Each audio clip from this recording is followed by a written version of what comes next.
ஒவ்வொரு தேசியனத்திற்கும் ஒரு இறையாண்மை இருக்குது. அதை தான் நாங்கள் செய்கிறோம்.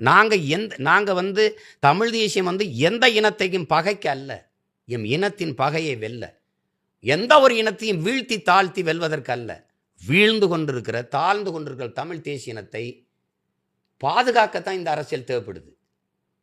அதுதான் முக்கியம். இப்போ நீங்கள் இப்போ நாங்கள் இருந்தால் நீ மீத்தேன் போர் போட்டு எடுத்துகிட்டு போயிடுவியா? நீ குழாயை தோண்டிடுவியா?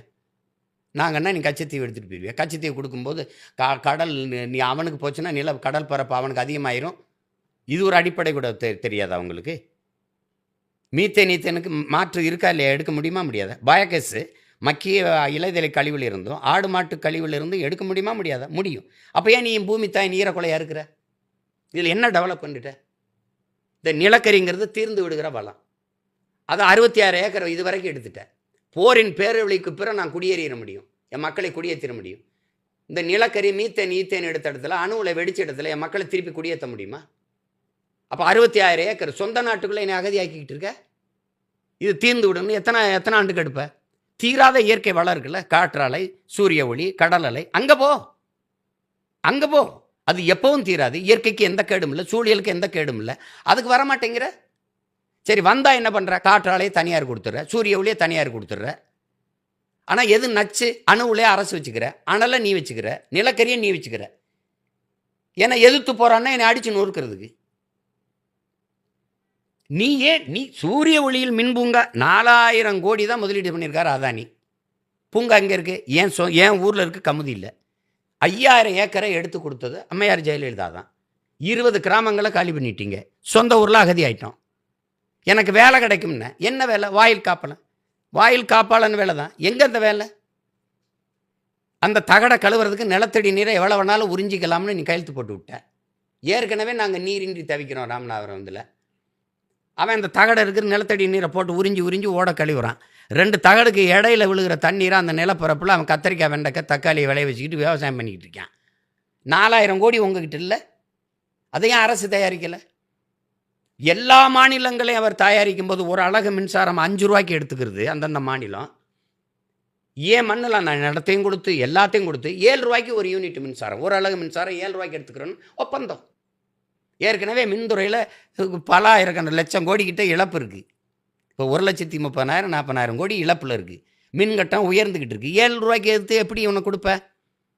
ஒரு யூனிட் மின்சாரம் 7 ரூபாய்க்கு ஒரு அலகு மின்சாரத்தை வாங்கி எப்படி கொடுப்ப? இழப்பில் தான் கொடுக்கணும். ஏன்னா நீ 7 ரூபாய்க்கு கொடுத்தீங்கன்னா ஒரு வாக்கு கூட வாங்கி நீ வெல்ல முடியாது. அப்போ 2 ரூபா குறைய கொடுப்ப, அப்போ நட்டம் வருது. இது எப்படிப்பட்ட முறை? இப்போ நீங்கள் திராவிடர்கள்ங்கிறது எந்த வழி? நீ உண்மையிலே தமிழ் தேசம்னா என் தாயின் மாற இருப்பியா? நீ மலையை 32 ஆறு மணல் அள்ளி வித்தியே தமிழ்நாட்டு மக்களின் மணல் தேவைக்கு தான் அள்ளப்பட்டதா? எத்தனாயிரம் ஆண்டுகளாக இருக்கிற அந்த ஆறு நதி, அந்த அருவி ஆறு, அதில் ஏன் இப்போ மட்டும் 32 ஆறுலேயும் மண்ணள்ளி முடிச்சுட்டு மலை மணலுக்கு போனீங்க? இதுக்கு முன்னாடி எங்கள் முன்னோர்கள் வீடு கட்டலையா? பெரிய பெரிய மாளிகை கட்டி வாழ்ந்தாங்களே, அவன்லாம் இந்த ஆற்று மணலை அள்ளி மொத்தமாக இப்படி விற்று தான் முடித்தானா? இந்த மண்ணின் மக்களின் மணல் தேவைக்கு தான் அள்ளப்பட்டதா? இல்லை மாற்று மாநிலங்கள் வேறு நாடுகளுக்கெல்லாம் ஏற்றுமதி செய்து கொண்டு போகலையா?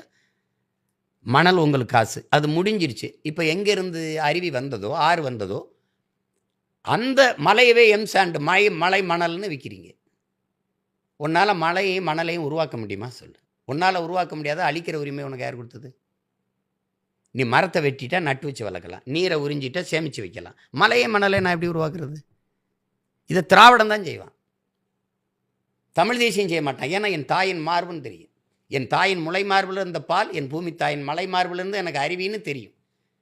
எனக்கு தெரியும் என் ரத்த நாளங்கள் போல என் பூமி தாயின் ரத்த நாளங்கள் இந்த நதிகள்னு எனக்கு தெரியும். நீ நேசிப்பியா? ஏன்னா என் பூச்சி, என் வண்டு, என் மலை, என் காடு, என் மரம்னு நீ நினைப்பியா? உனக்கு அதை பற்றி கவலை இல்லையே. நீ நிலத்தில் இந்த பிளாஸ்டிக்கை போட்டு போயிட்ட, நீ போத்தலையும் நெகிழியும் போட்டுற, நான் அதை சுத்திகரித்து இதை பண்ணிடுறேன். கடலுக்குள்ளே போய் கொட்டுறதை நான் என்ன பண்ண முடியும்? கடலுக்குள்ளே புவி வெப்பமாகுது, உனக்கு எல்லாம் இதாகுதுன்னா அங்கே இருக்கிற பால்வெளி அந்த காற்று வளிமண்டலம் எப்படி உருவாகுது? அது சூரிய வெப்பத்தை அதான் தடுத்து உள்ளே அனுப்புது. இந்த வளிமண்டலம் இங்கேருந்து ஓசோன் காற்றை அனுப்புது. கடலுக்குள்ளே இருக்க நீலப்பச்சை பாசிகள், ஆல்காங்கிற ஒரு செடி, அவன் அறிவியல் பேர், நம்மது நீலப்பச்சை பாசி, அதில் இருந்து போகிற காற்று தான் ஓசோன் காற்று. அப்புறம் அமேசான் காடுகள்லேருந்து வருது. அந்த காடுகளை அடித்து தொழிற்சாலை கட்டுறேன்ட்டு அங்கே ஒரு வளர்ச்சிங்கிற ஒரு ஒற்றை சொல்லில் எங்களை காலி பண்ணுற. இங்கே வெறும் பிளாஸ்டிக் குப்பையில் தள்ளி தள்ளி மூடினீங்கன்னா எங்கிருந்து எனக்கு மனிதன் மட்டும் இல்லை எந்த உயிரினும் வாழ முடியாத ஒரு நிலைமை